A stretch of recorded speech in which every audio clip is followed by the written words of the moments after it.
Hi, எல்லோரும் எப்படி இருக்கீங்க? நல்லா இருக்கீங்களா? கொஞ்சம் மாதமாகவே நான் வந்து வீடியோ போஸ்ட் பண்ணியிருக்க மாட்டேன். ரீசன் என்னென்னு பார்த்தீங்கன்னாக்கி என்னோடய பர்சனல் ப்ராப்ளம் தான். அது வந்து கண்டிப்பாக ஷேர் பண்ண முடியாது. அதனால் வந்து வீடியோ போடாமலே இருந்துட்டு இருந்தேன்னு வைங்களேன். ஏன்னா மைண்டு வந்து நல்லா இல்லாமல் இருந்தால் கண்டிப்பாக நம்மளால் எதுவுமே பண்ண முடியாது. அப்படி ஒரு மோசமான சிச்சுவேஷனை தான் நான் இப்போ வரைக்கும் ஃபேஸ் பண்ணிக்கிட்டு இருக்கேன். அது வந்து வெளியில் சொல்லக்கூடாத ஒரு சில விஷயங்களை வந்து நான் வந்து தாண்டி போயிட்டுருக்கேன். சரியா? ஆனால் நியாயமாக இந்த வீடியோ வந்து நான் வந்து 2 வாரத்துக்கு முன்னாடியே போஸ்ட் பண்ணியிருக்கணும். ஏன்னா வந்து இவ்வளோ லேட் ஆயிடுச்சு. காரணம் வந்து என்னோட மைண்ட். ஆனாலும் இப்போவும் இனிமேல் லேட் பண்ண வேண்டாம் அப்படிங்கிறதுக்காக தான் இப்போ அந்த வீடியோ போஸ்ட் பண்ணிகிட்ருக்கேன். ஒரு 3 மாதத்துக்கு முன்னாடி வந்து கேரளா வர போயிருந்தேன்னா ஒரு என்னோட பர்சனல் விஷயமாட்டு போகும்போச்சுல அங்கே எடுத்த வீடியோவுக்கு அந்த அம்மா இப்போ தான் பார்த்துருப்பாங்கன்னு நினைக்கிறேன். இப்போ 2 வாரத்துக்கு முன்னாடி கமெண்ட் போட்டிருக்காங்க. சரியா? என்ன கமெண்ட் போட்டிருக்காங்கன்னு பார்த்தீங்கன்னாக்கி கௌசல்யா, அப்புறம் பின்னாடி வந்து ஏதோ ஒரு ஆம்பளை பேர். நான் அதை ஒழுங்காக ரீட் பண்ணலை.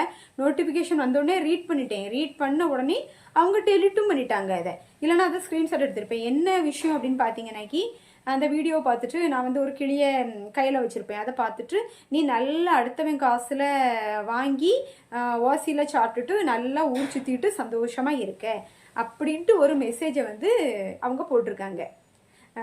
உங்களுக்கு தான் அந்த ஆன்சர். நீங்கள் முதல்ல யாருன்னு எனக்கு தெரியாது. நீ ஆம்பளையா பொம்பளையா ஃபேக் ஐடியா அப்படின்னு எனக்கு தெரியல. ஏன்னா என்னோட சொந்தங்களுக்கும் யாருக்கும் கௌசல்யான்னு பேர் கிடையாது. என்னோட ஃப்ரெண்ட்ஸும் யாரும் அப்படி கிடையாது. அப்படி சொந்தமாக இருந்தாலும் ஃப்ரெண்ட்ஸாக இருந்தாலும் அவங்க எல்லாருக்கும் என் ஃபோன் நம்பர் தெரியும். என்கிட்ட ஃப்ரீயாக எல்லாருமே பேசுவாங்க. அதேமாரி ஃபோன் பண்ணி கேட்கலாம் என்கிட்ட. நீ யாருன்னு தெரில, கமெண்ட் போட்டுட்டு அதை டெலிட் வேற பண்ணியிருக்கேன். அவ்வளோ பயமா? ஏன் கமெண்ட் போட்டு தான் நான் ரிப்ளை பண்ணுவேனே. நீங்கள் வந்து டெலிட் பண்ணிட்டீங்க. ஆனாலும் கண்டிப்பாக நீங்கள் வீடியோ பார்ப்பீங்க. உங்களுக்கு தான் இந்த வீடியோ பேசிகிட்டு இருக்கேன். மொத்தத்தில் வந்து தேவையில்லாத வேலையை நீங்கள் பார்த்துட்டு தெரியுங்க. சரியா? இதெல்லாம் ஒரு கேவலமான வேலை. ஏன்னா ஒன்று நான் உங்கள் சம்பாத்தியத்தை வாங்கியிருக்கணும், இல்லைனா உங்கள் வீட்டுக்கார சம்பாத்தியத்தை வாங்கியிருக்கணும், இல்லைனா நீ பையனாக இருந்தால் உன் பொண்டாட்டி சம்பாத்தியத்தை வாங்கியிருக்கணும், இல்லைனா உங்கள் அம்மா அப்பா சம்பாத்தியத்தை வாங்கியிருக்கணும். யார் சம்பாத்தியத்தையாவது நான் வாங்கி சாப்பிட்டேன் அப்படின்னு சொன்னாக்கி நீங்கள் என்கிட்ட டேரெக்டாக கேளுங்க. சரியா? எனக்கும் அடுத்தவங்கிட்டேருந்து ஏமாற்றி பணம் பிடுங்கி நம்ம சந்தோஷமாக இருக்கணும் அப்படின்னு எந்த ஒரு எண்ணமும் எனக்கு கிடையாது. எங்கள் அம்மா என்னை அப்படி வளர்க்கவும் செய்யலை. நானும் அப்படி ஒரு கேரக்டர் கிடையாது. வேணா யாருக்காவது கொடுத்துருப்பேன், கொடுத்து ஏமாந்துருப்பேனே தவிர இந்த மாதிரி பிடுங்கி ஏமாத்துற பழக்கம் கிடையாது. அப்படி பிடுங்கி ஏமாத்துனா நான் இப்படி நிற்கணும்னு எனக்கு அவசியமும் கிடையாது. சரியா? பணம் அப்படிங்கிற விஷயத்த வந்து பணம் மட்டும் போதும்னு நினைக்கவங்க தான் அப்படிலாம் இருப்பாங்க. நம்ம அப்படிலாம் கிடையாது. சரியா? என் கேரக்டர் எப்படி கிடையாது. என்னை புரிஞ்சுக்கிட்டவங்களுக்கு என்னை பற்றி நல்லாவே தெரியும். இன்னொரு விஷயம், என்ன கேள்வி கேட்கும் போது நீங்கள் யார்? ஒன்று என் சொந்தமாக இருக்கணும், இல்லைனா என்னை பெற்றிருக்கணும் நீங்கள், இல்லைனா என் கூட பிறந்திருக்கணும், இல்லைனா எனக்கு ரொம்ப க்ளோஸானவங்களாக இருக்கணும். அப்படிப்பட்டவங்க கூட இந்த மாதிரி கேவலமான இதை வந்து ஒரு சோசியல் மீடியாவில் போஸ்ட் பண்ண மாட்டாங்க. ஃபோன் பண்ணி என்கிட்ட கேட்பாங்க, இல்லைனா டேரெக்டாக வந்து என்கிட்ட கேட்பாங்க. சரியா? அவ்வளவுக்குள்ளே உங்களுக்கு வந்து கேட்டிங்களா? கேட்டுட்டு அப்படி வச்சிருக்க வேண்டியதானே. உங்கள் பாட்டுக்கு டெலீட் பண்ணிட்டு போயிருக்கீங்க. பயமா? ஐயோ இதை பார்த்து திருப்பி இதை ஸ்க்ரீன்ஷாட் எடுத்து பண்ணிடுவானு. கண்டிப்பாக நான் தான் பண்ணியிருப்பேன். சரியா? நீங்கள் இந்த வீடியோ பார்த்து தான் இருப்பீங்க. யாராக இருந்தாலும் சரி தான். இந்த மாதிரி கேவலமான வேலையை பார்க்காதீங்க. சரியா? இது வந்து கேவலமானவங்களோட வேலை தான். சரியா? ஒரு நல்லவங்கள அந்த வீடியோ பிடிச்சா பாருங்கள், பிடிக்காட்டி போங்க. அவங்க யார் காலில் வந்து நான் விழலை. ஐயோ வீடியோ பார்த்து எனக்கு ஏதாவது ஒன்று சொல்லிட்டு போங்க அப்படின்னு. நல்லது சொல்லாட்டியும் பரவாயில்ல, யாருக்கும் கெட்டது சொல்லிட்டு போகாதீங்க. சரியா? அதுவும் உங்களோட மைண்டில் இருக்கிறத அடுத்தவங்களுக்கு நீங்கள் வந்து திணிக்காதீங்க. உங்களே மாதிரி எல்லாரும் பணத்துக்காக எல்லாரும் இருக்க மாட்டாங்க. பணத்துக்காக இருந்தால் எல்லாரும் இப்படி கஷ்டப்படணும்னு அவசியமே கிடையாது. சரியா? ஒரு நாள் இப்படி போஸ்ட் பண்ணாதீங்க. அது வந்து நல்ல பழக்கமே கிடையாது. உங்களோட கேரக்டரை தான் அது வந்து காமிக்குது. இது வந்து ஒரு காமன் சோசியல் மீடியா அப்படிங்கிறதுனால நீங்கள் என்ன கொஸ்டின் வேணாலும் கேட்கலாம் அப்படின்னு நினச்சி கேட்காதீங்க. திருப்பி நானும் பதில் சொல்ல தான் செய்வேன். ஏன் அப்படின்னாக்கி என் மேலே தப்பே இல்லை அப்படிங்கிற பட்சத்தில் வந்து எனக்கு கோபம் வர தான் செய்யும். நானும் பேச தான் செய்வேன். நீங்கள் சொல்லதெல்லாம் கேட்டுட்டு மண்டையாட்டிட்டு போவேன் அப்படின்னு நீங்களும் நினைக்கக்கூடாது. சரியா? என் மேலே நல்ல அக்கறை உள்ளவங்க நல்லா கமெண்ட் பண்ணுவாங்க. நான் பண்ணுற தப்பாக இருந்தாக்கி கண்டிப்பாக என்கிட்ட சொல்லலாம். நான் வந்து மாற்றிக்குவேன். சரியா?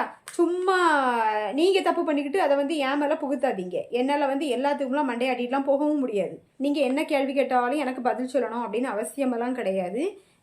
என்ன நேசிக்கிறவங்க கண்டிப்பாக எனக்கு பர்சனலாக வந்து நிறைய ஐடியாஸ் கொடுத்துட்டு தான் இருப்பாங்க. நிறைய ஃப்ரெண்ட்ஸ் ஏன்டி நீ வீடியோ போடல, போடு, போடாமல் இருக்காதான் பாவ. ஆனால் நான் ஏன் வீடியோ போடலங்கிறது எனக்கு மட்டும் தெரியும், என் கூட க்ளோஸாக இருக்கவங்களுக்கும் தெரியும். மற்றபடி யாருக்கும் தெரியாது. என்னால் அதை சில விஷயங்களை சொல்லவும் முடியாது, சொல்லக்கூடிய நிலமையிலும் நான் கிடையாது. அப்படி தான் நான் இருக்கேன். அதுக்காக நீங்கள் போடுற தப்பான கமெண்டெல்லாம் பார்த்துக்கிட்டு சும்மா இருப்பேன் அப்படின்னு நீங்கள் நினைக்கக்கூடாது. ஏன்னா நான் தப்பு பண்ணலை அப்படிங்கும்போது கண்டிப்பாக நான் கேள்வி கேட்பேன். ஏன்னா என்ன சொல்லும்போது என் மேலே தப்பு இருந்தால் கொஞ்சம் பயமாக இருக்கும். நான் தப்பு பண்ணலை அப்படிங்கும்போது எதுக்கு பயப்படணும்? எனக்கு கோவம் வரதான் செய்யும். நானும் மனுஷி தான், எனக்கும் வலிக்கும். அந்த கமெண்ட் பார்க்கும்போது எனக்கு ரொம்ப ஒரு மாதிரி இருந்துச்சு. என்னடா இது, நம்மளை யாருமே இப்படி பேசினே கிடையாது, யாருன்னு தெரியாத ஒரு ஃபேக் ஐடியிலேருந்து இப்படி போட்டிருக்காங்களே அப்படிங்கிறது தான் எனக்கு கொஞ்சம் வருத்தமாக இருந்துச்சு. அதனால தான் நான் கண்டிப்பாக அந்த வீடியோவை எடுத்தேன். சரி, அந்த வீடியோ இந்த கமெண்ட் வந்தது என்னோடய ஃப்ரெண்ட்ஸ்க்கு 2 பேருக்கு தெரியும் சொன்னேன்.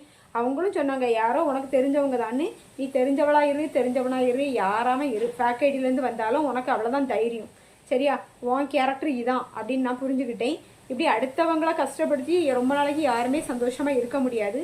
அதை வந்து நான் ஒன்று மன்னிச்சிடலாம், ஆனால் வந்து அந்த கடவுள் ஒன்று மன்னிக்க மாட்டார், சரியா.